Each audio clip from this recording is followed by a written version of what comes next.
Save your sympathy for someone other than a sacked PL manager. In a week which has seen several managers cast aside from Premier League clubs, it is easy to sympathize with those who get the sack as soon as there are a few poor results.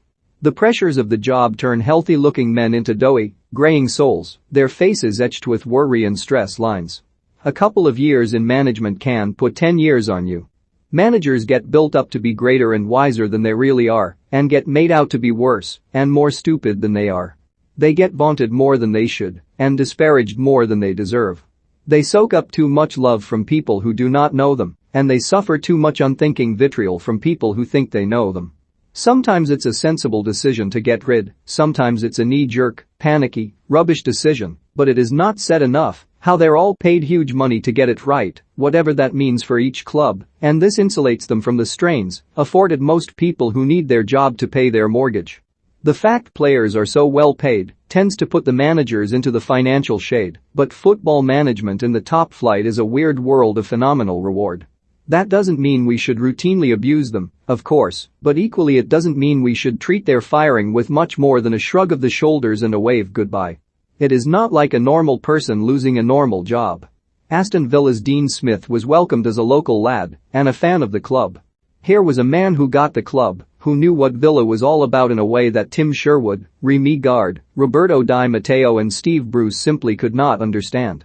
He had stood on the Holt end. He was one of our own. But 5 straight losses, and none of that matters. All those previous dedications of loyalty and appreciation, now all evaporated. All the qualities once lauded are now forgotten or ignored. Bring on the new fool, we're sick of this one. You're sometimes hailed on arrival as the new hero, only to be booed out as just the latest bastard, to let us all down. It doesn't matter if you've won 2 championship titles, like Daniel Farke, you're now SHT, so FCK off. It is never put like that, at least not by club owners, but that is the gist of it. Sometimes it feels harsh, but let us cry no tears.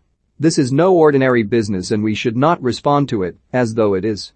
To civilians it might seem grossly unfair, and from outside of football its fans often seem to be an unreasonable shower of absolute and utter bastards. However, that feeling tends to evaporate when you see pictures of Steve Bruce on holiday in some repressive Middle Eastern autocracy, pockets stuffed with an £8 million payoff, topping his net worth up to £40 million. It is hard to understand why any manager at a top-flight club puts up such a fight to keep their job for so long. Given you get all or part of your contract paid up and you do not even have to work for the money, why not get off the roundabout at the first opportunity and save yourself a lot of grief? You're only putting off the inevitable anyway. It isn't said enough how rich top-flight managers are. They have no financial need to work, no need to put up with all the shit. You only need to get a gig once and you're loaded, get 2 and you're in the top 0.1% of the richest people in the land.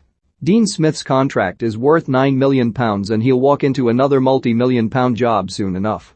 Sean Ditch picks up £3.5 million every year. Ralph Hasenhüttl trousers £6 million per annum. Solskjaer, an absolutely ridiculously eye-watering £9 million. Pep Guardiola reportedly on nearer £30 million, for some reason. I'm sure he'd do the job for 20. In top-flight management you're made massively rich whether you're great, average, or absolute rubbish at the job. And unlike the real world, it's amazing how managers, rejected by one club for not being up to the job, are seen as so attractive by another, and are heavily remunerated once again. People say they have professional pride, so stick it out for as long as possible, but once things turn, you are abused from pillar to post and blamed for pretty much everything that isn't going right. Why put up with that? Anything you do well will be ignored or put down to the players, anything you do wrong, you will be pilloried for. One of the game's dirty secrets is that there are managers who are just waiting to get sacked and to pick up a payoff rather than resign and get little or nothing. In no other walk of life is failure so handsomely rewarded. And if you do it right, you can even garner enough sympathy for the sacking and use it to get another decent job soon enough and further grow your fortune.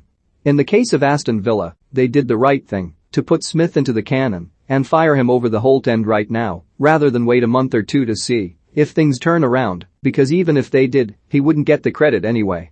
Once the faith is lost, there is only one way out, and that is to pull the flush.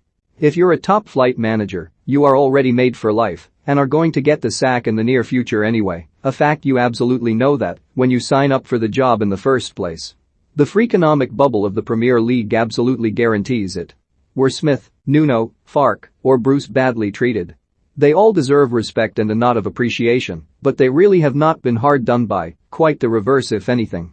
None would have been so massively rewarded in any other walk of life. Any way you look at it, being a Premier League manager is a one-way ticket to Easy Street, and we should never forget that when any of them get sacked.